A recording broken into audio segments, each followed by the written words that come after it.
السلام علیکم ورحمت الله وبرکاتہ. نن د تاسو امازون هولسیل اف بی ای سیکنډ کلاس دی و دې کې زه تاسو ته ایکسپلین کوم څه واټ از امازون هولسیل اف بی ای. و زه کوم دینه علاوه پهلا کلاس تاسو ته الریډي اپلوډ کړی دی نو هغه کې مو تاسو ته دا کلیر کړی دی په امازون کې څومره ماډلز دي کم ماډل دي او څنګه کار کوي. هغه کې هولسیل اف بی ای دی پرایویټ لیبل څنګه کار کوي. اوس کې تاسو مرضی دی تاسو کم ماډل کول غواړو. اوس مونږ ټریننګ شروع کړو د هولسیل اف بی ای والا.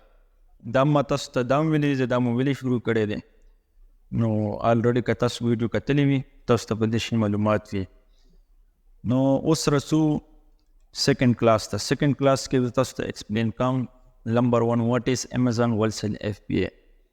هولسیل اف بی ای څه ته وایي په امازون کې.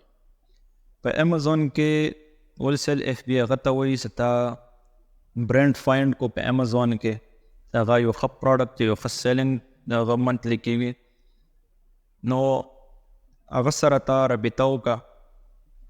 هغه تا ورته ویلو چې یار ما ته دوره پیسز لاګي اور 400 لاګي 500 لاګي هغه خپل ټارګېټ وي که نه هغه نه کم ته نشي اخیستلی هغه ته ویل شي ایم او کیو. نو کله هم څه تا هغه نه څه شی راخلی مال راخلی نه به تا ته دا یي چې ته مونږ ته کمپني ډیټیل راکړه نو هغه کمپني ډیټیل باندې به تا ته هغه اټورایزیشنز لیټر درکړي یا مثال کې طور پر تا سامان واخیستو نو هغه انوایس په نیم تا ته امازون کې اپروول میلوي دی شي. صحیح شوه. نو کمپني ډیټیل کې به ته نه څه شی غواړې تاسو سره ایل ایل سی دی ایل ایل سی به ته جوړې هغه باندې ریسیلر سرټیفیکیټ میلویږي. ویب سایټ په جوړې یو پروفیشنل ایمیل به تاسو ته میلویږي. د پروفیشنل ایمیل څه مطلب دی؟ مثال کے طور پر info@amir.com یا info@samsung.com یا iphone.com مثال ته یو برانډ ته میسج وکړي هغه ته پته لګي دا سړی پروفیشنلی ورک کوي. د تاسو پروفیشنل ایمیل سره هغه څه کله وګوري د ډومین پته لګي ډومین نه د تاسو ویب سایټ راوځي. ویب سایټ تاسو مطلب تاسو څوره ډیټیلز د کمپنی ولا هغه ټول پروفیشنل ایمیل باندې راوځي. صحیح شو. هغه نه بعد کې تا ته هغه پروډکټ درکړي دی به ته هغه په امازون کې میټو لیسټینګ باندې لیسټ کړي. میټو لیسټینګ نه مخکې دې تاسو اورېدلی وي نو میټو لیسټینګ باندې به ته لیسټ کړي تب دې کې ډایرکټلی نیو لیسټینګ نشي کولی په امازون کې. او که چېرې تا ډایرکټ نیو لیسټینګ وکړو نو انټلیکچوال پراپرټي هغه خپله هغه تا باندې کمپلین کولی شي. دې د وجې تا اکاونټ ډېر اسانۍ سره بندېدی شي. او که چېرې تا په ټایټل ډسکرپشن کې ته برانډ نامه یوز کا بیا هم تاسو باندې هغه کمپلین کولی شي. هغه د وجې هم تا اکاونټ باندې سټرایک راتلی شي. صحیح شو. نو کله هم څه کار کو یو پروفیشنل طریقې سره کو ځان ته به ټینشن نه جوړو. صحیح. په یوې خبرې کې به ځان ته ټینشن نه جوړو. چې یو شي کې ته ټینشن جوړېږي هغه کار پرېږده هغه مه کوه. که ته رسک خلې ته د څوک سره رسک واخله نو داسې رسک مه اخله. دې کې ته دا تاوان دی. خلکو به درته هر څه وي که نه خو ته به داسې رسک نه اخلې. اوس کې رسو اکاونټ طرف ته. اکاونټ دپاره څه شی ریکوایرمنټ دی نو الریډي تاسو ته ما یو ځل هم ښیلو ایل ایل سی ریسیلر سرټیفیکیټ ویب سایټ پروفیشنل ایمیل. دا به تاسو څرنګه جوړو مثال که تاسو خپله جوړو که خپله ځان څه مه جوړو یو کلاینټ باندې جوړ کړو یو تکړه غونده کلاینټ چې ویلې څه هغه الریډي لګیا دی په دې باندې کار کوي او ورځې کې 4-5 ایل ایل سی جوړوي خلکو ته. و تاسو فسټ ټایم جوړی دي کې تا ته ډېرې مسلې راتلی شي. یو خو دا دی ته ورچوال ایډرس ته مو ته لکه صحیح میلاو نه شي هغه د وجې اکاونټ نه جوړېږي د امازون والا. نو که تاسو چې د کلاینټ باندې جوړو نو کلاینټ ته د دې شي الریډي پته ته ورچوال ایډرس کم یوز وي یا د چا اکاونټ مې الریډي بلاک شوی تور مې دویم اکاونټ جوړی نو بیا هم تا والا اکاونټ نه جوړي.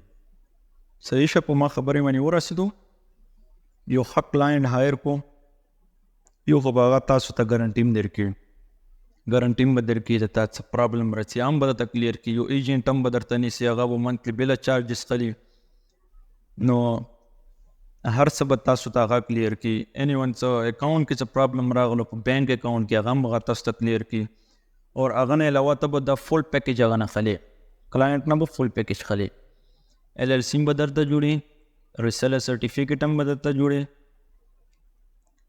ریسیلر سرټیفیکیټ مینس ته حکومت نه اټورایز شي ته هر یو برانډ پروډکټ خرڅولی شي. نو خو تاسو ته پته وي چې پاکستان کې چې کله نو برانډ فیمس شي نو د مو کم لوکلی خلک دي جو د هغه په نمونه فیک پروډکټ جوړ کړي. فیک پروډکټ جوړ کړي هماغه فیک پروډکټ پر لوکل دکانونو باندې لګیا وي خرڅي پټه باندې. نو داسې انټرنیشنلی دا شیونه نه غواړي چې یار یو برانډ بدنام شي اور بیام سیلر راشي هغه د فیک پروډکټ په خرڅولو کې. نو هغه د وجې ته به ریسیل سرټیفیکیټ باقاعده حکومت نه راخلی چې یار زه یو کمپنی په تور باندې دا کار کوم، زه یو پروفیشنل طریقې سره لګیم، زه یو دغه شی حالت کار نه کوم. دویم نمبر راغلو ویب سایټ. ویب سایټ به تا نه برانډ غواړي، کوم برانډ نه ته پروډکټ راخلی هغه به ته یي چې یار ته ما ته خپل ویب سایټ هم شو کا چې آیا ته حقیقتي یو کمپنی یې که نه یې. د دې د وجې ته ورته خپل ویب سایټ هم شو کې. ویب سایټ کې به تا ډیټیلز وي پوره کم ډاکومنټس تا هغه ته استولی وي هغه ډاکومنټس په مطابق تا به ځي ویب سایټ کې پوره ډیټیل هم اچولی وي.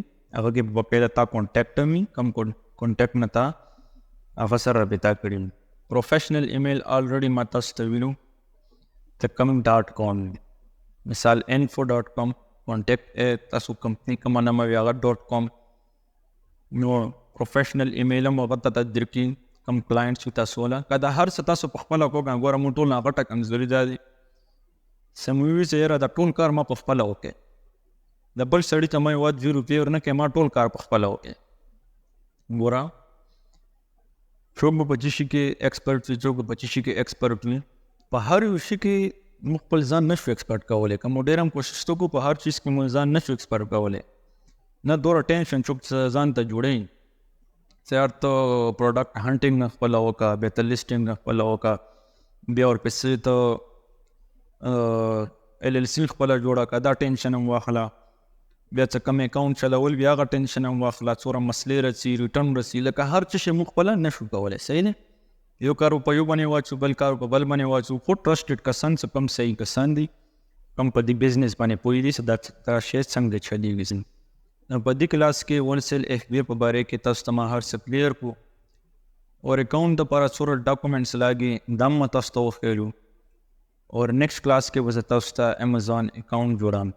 نو که نور زه تاسو ته څه هیلپ ضرورت وي تاسو مو ته فوراً میسج کولی شئ. شکریہ.